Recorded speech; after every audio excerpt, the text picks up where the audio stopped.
Hey scrappers, if you're looking to figure out what materials you should sell this week or hold this week, now is the time to do it. Our weekly report is going to give you that information, up-to-date market news, pricing. Let's get right into it and we'll talk about it inside.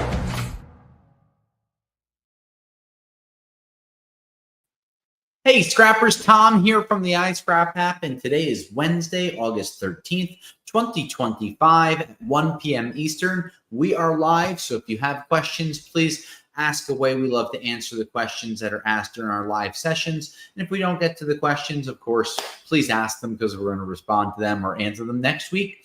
But before I start talking about scrap and what's going on with the market, do not forget to subscribe to our page and like our videos. And if you're looking to get early videos on scrap metal by becoming a YouTube member, gives you the ability to get lots of videos that we are creating. We have videos. We filmed enough videos for the next month and a half, and we just keep going with the ideas that many of you are giving to us. So please send us your video ideas on scrap and we'll make them into actual videos so you can learn how to make money with them. So what's going on with the markets? Here we are. I can't believe I'm going to say it's already the middle of August. So we're 6 months into the new presidential term. We're 4 months into the Liberation Day and the tariffs. And gosh, we've had lots of different things going on. In the last few weeks, I've talked heavily about copper, and that really is because we had 4 weeks ago, we had the tariff talk, and then copper prices went crazy with a 50 cent to $1 increase per pound. And then last week, we started to see the markets go right back to where they were. So everyone has been going all over the place trying to figure these things out, and I'm actually very happy today. I know that some people may be getting lower prices on their copper. So a lot of people are going to be the naysayers, are going to have negative input on that. And I get it. We all want to make more money. Okay. But copper prices having a 15 to 20% discrepancy on US pricing versus worldwide pricing really was causing a lot of problems. And we're figuring out and sorting those problems out now. But when we look week over week, I see copper prices at even. A week ago, they were trading at 451. Today, they're, 453. Today, they're at 451. Thank you. Thank you for a little bit of stability. When you look at some of the reported prices and you see some of the national price averages, you're going to start to see copper prices coming down. That's because we went from paying $420, $430 for Bear Bright down to $360, $370. And you can see in some of the reported numbers above or my side, whatever. So we're starting to see the numbers come down. We actually lowered our numbers deeper than they were, and we increased them yesterday once we started to see some stability in the market. So we were waiting for that, and we finally started to see real numbers coming out. But for about 4 or 5 days, scrapyards weren't getting live numbers from these different traders and dealers, and a lot of it had to do with figuring out what the hell was going on with these tariffs. So I don't know what to tell you. Could they come back? Maybe. I read an article on investing.com talking about the U.S. copper tariff exemption for refined copper narrowed the price gap, right? So if you're looking to learn why these things happen, an article like this talks about it a little bit. But when you're looking at it, it said starting in 2027, a portion of U.S. copper inputs and high-grade scrap must be sold domestically. So they're saying that not next year, but the year after, you got to keep this high-grade copper domestic and you can't ship it out of the country for multiple reasons. They talk about national security. They talk about not having to pay import taxes for bringing the copper back into the country. But a lot of the concerns are going to be on the U.S. consumption and refining side. A, are there enough copper mills to keep up with the output? Well, the answer is no. B, is there going to be enough copper mills coming on in the next year and a half to offset that? Probably not. So we're still going to have copper being exported, but it may be more of these lower grades, insulated wires, copper bearing materials, aluminum copper radiators. But we do expect more and more scrap to stay domesticated because they're trying to put import tariffs on that copper that's coming into the country that will really affect the pricing. So we're watching these things and we see, okay, a year and a half from now, we may have, a different capacity cycle. We may have a different situation that we're in, but we're going to be watching these things closely. And that's going to be one of the major pushes we see next year. Is there enough supply domestically to feed the local, stock that we can refine domestically? If there's more and then there's a backup in refining, what do prices look like then? Keith says copper number two, 321 per pound in central New York. Strong price, Keith. I think that we're at 310. So you're right on track there, maybe 305. So good numbers that you're seeing out there on copper. Anyone else has prices that they want to report, go right ahead and throw their numbers up there. But I'd rather you go on the app and report them through the app. This way it helps national prices and then your own local knowledge. So copper, the other thing I'm kind of looking at, as is the world this week, is the meeting between Putin and Trump. The Russians produce a massive amount of copper, massive amount of ore, and a lot of precious metals such as platinum, palladium, and rhodium. So this meeting this week, I know that it's meant to be for the Ukrainian conflict, but it will start to have a domino effect on what's going to happen with commodities moving forward.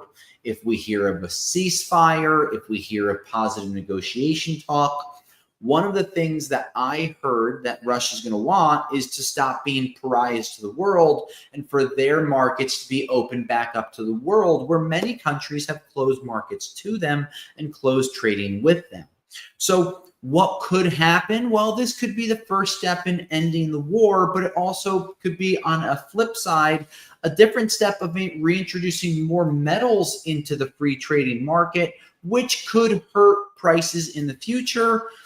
But we don't know, because we don't know what countries are going to be doing, how things are going to be tariffed out. So again, these are very preliminary ideas, but it has been something that's been on my mind, hoping that the day of peace would come between these countries, and what it could look like for the commodities markets are going to be things that we start to look for and possibly discuss in the coming weeks and the coming months.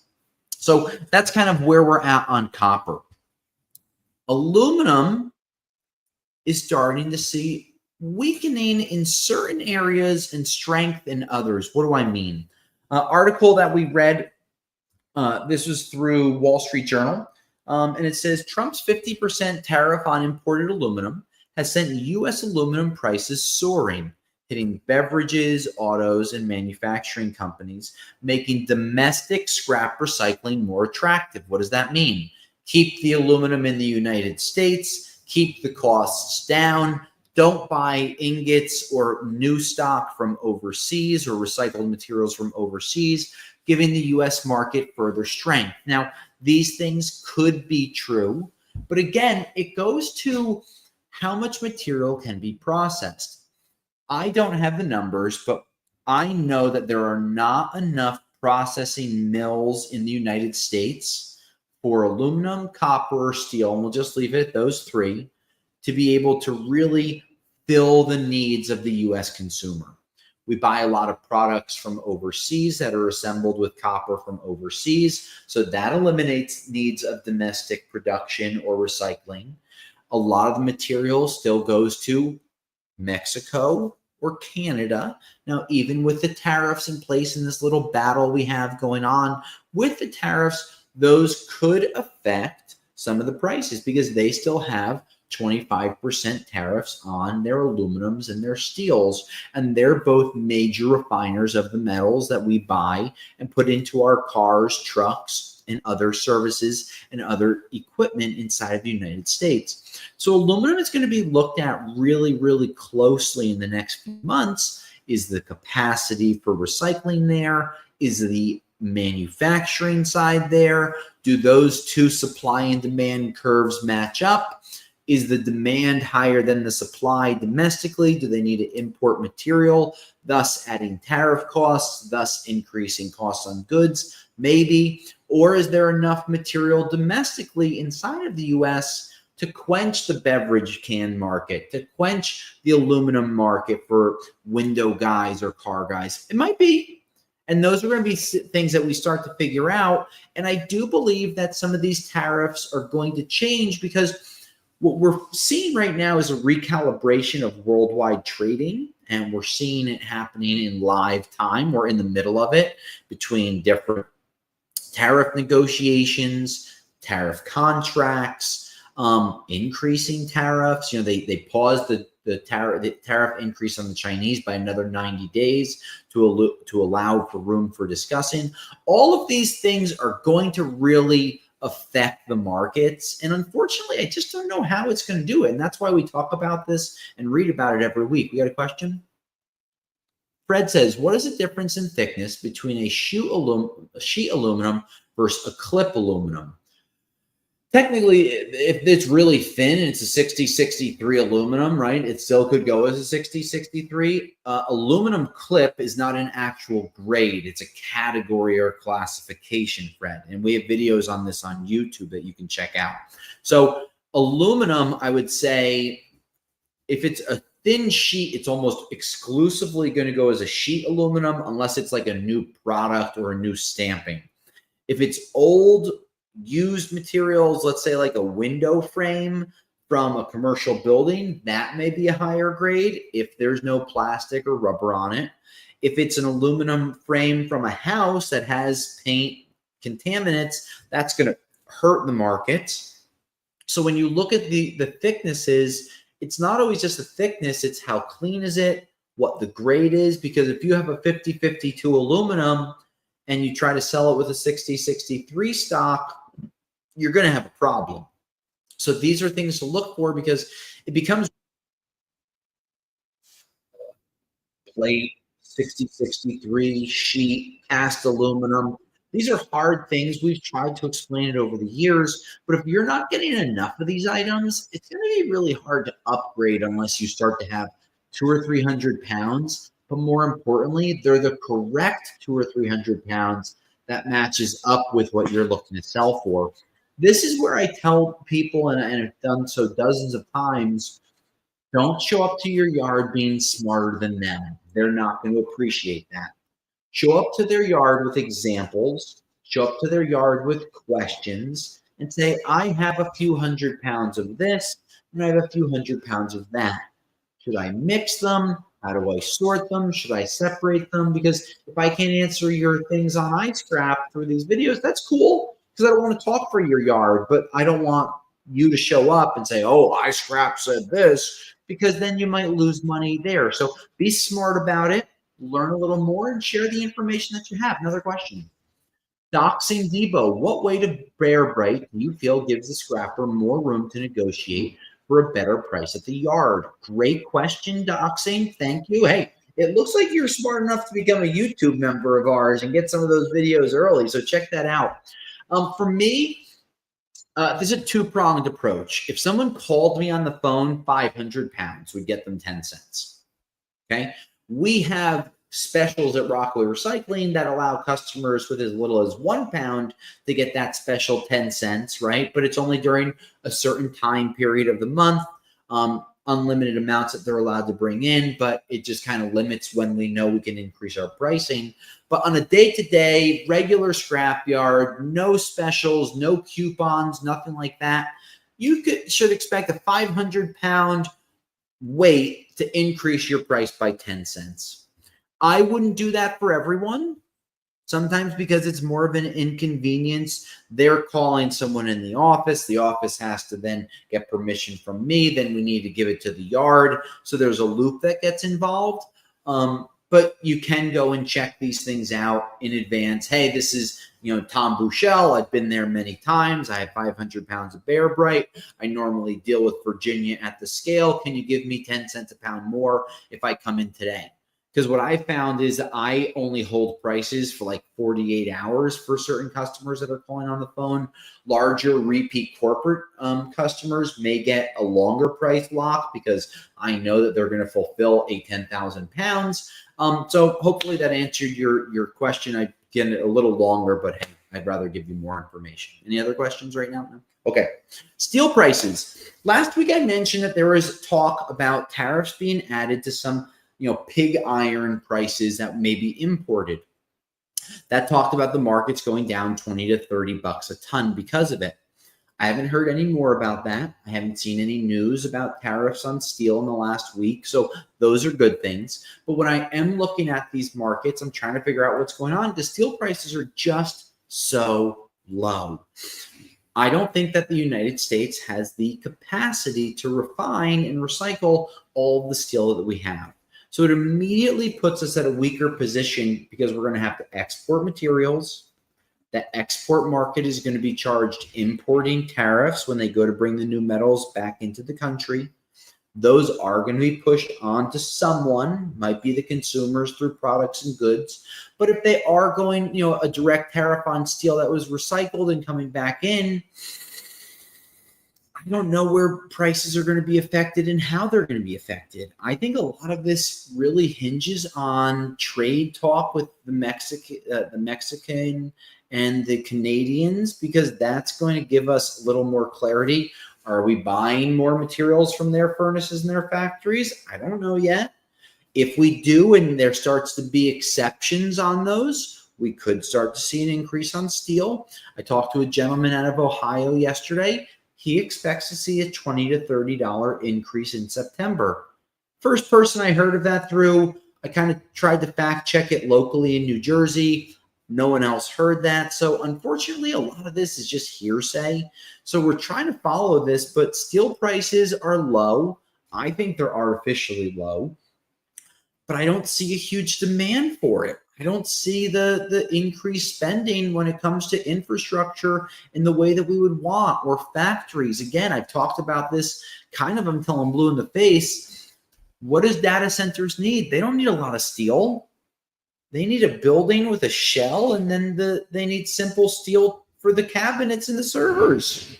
We're not talking 200 tons, for a site, 2,000 tons for a site. We're talking 50, 60,000 pounds of steel, 100,000 pounds. Not enough to move the needle. And unless you're building a 1 million square foot warehouse, which some of these huge companies like Meta and Google are, even a 1 million square foot warehouse, they're using concrete panels. So sure, you need some rebar, but where's the steel consumption? So I look at steel as a really tough item. I don't see strong upside on it. And that's just where I'm seeing things at today. But week over week, slightly down. But I don't know if we see a lot of room for improvement there. Catalytic converters. RR Cats has seen a big uptick in our quotes as we've seen some of the highest prices in a year and a half. Rhodium, close to yearly highs. Platinum, over $1,300 an ounce. So we're starting to see a little run room here. We're starting to see a little higher pricing on cats. We're starting to see these markets growing in a really positive way. But we don't see the huge 50% price increase coming yet. These are things that we're watching for. Again, the Russian talks this Friday, if they go negative, it won't shock me to see some of these precious metals increasing, as the Russians do a lot of refining of these metals and producing of the ore for these metals that wouldn't go into the U.S. market. So you got a question? Mm-hmm. Austin, I have 40,000 pounds of number 2 tubing. Should I hold? I'd love to talk to you, so please email me. I don't know what to tell you, Austin. It all depends on what your needs are. Do I see the markets going up? Sure. When? I can tell you after the last 6 months, I can't do predictions anymore.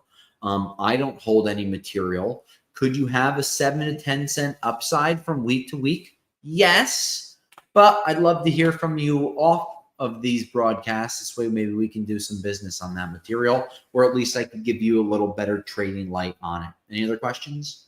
Nothing? Carbide and tungsten. We have seen some of these materials have an increase. We have seen about a 7% increase in pricing in the last 3 weeks. Super positive. A lot of that is because of the oil and gas industry really picking up steam in the United States. Believe it or not, a lot of these frackers and oil refiners, they use carbide tips that put their drills into the ground. And unfortunately, the carbide that's pushed on there, this kind of like crushed carbide bits, it gets lost in transition and you don't get to recycle it. There might be small nubs left over, but it's like using a pencil. You got this much of the pencil left at the end, but you were just grinding that thing away and the dust is on the paper. The wood from it kind of disappears in the pencil sharpener. That's what's happening with some of these pipes. So the tungsten's being used, and as we see more of the drill baby drill go into effect, that may help increase the pricing on it as manufacturing for these drill bits increases. But we're continuing to watch these markets with the team over rrcarbide.com continuing to have strong prices, free shipping on your carbide, including buckets. So if you're ever looking to do that or try it out, let us know. The team would love to give you our whole kind of video on it. We did have a question over the last week, and it just talked about hard drives, talking about, hey, is it worth refining the hard drives? Is it worth trying to get some of the material off of the hard drives for recycling? Says, do drives qualify as contaminated aluminum? Is there any benefit to removing the stainless steel covers? I hate taking hard drives apart, and I don't say that normally, but they have those little star bits, and it really becomes cumbersome to try to take them apart. When you sell hard drives as an e-scrap, it's a good item. It's less than aluminum pricing, but generally it's more than stainless pricing. So I don't know if it's worth your time. We've made some videos on this, but you can check out to see. You can then take the hard drive board off. Those are really high priced items. So there are upsides to them, but generally you can't really, go to deal with it often. Ben said, is carbide awesome to deal with? RR carbide is awesome to deal with. Thank you, Ben. I appreciate that. We love comments like that. We try to make the process simple. We get your material in, we go through it, we check it in, and payments sent out within 2 to 3 business days of receipt. So thanks for the business, Ben. Hope to keep doing it with you. So scrappers, here we are, Wednesday, August 13th, 2025. Tariff talk, Russia ceasefire negotiations, lots of things going on in these markets that I'm going to be paying attention to in the next week. If you have any other questions, please let us know. If they're after hours, we'll make sure to answer those. But we'll be back live next Wednesday, the 20th at 1 p.m. Eastern. So tune in then. Until then, don't forget to subscribe to our page, and I'll scrap you later.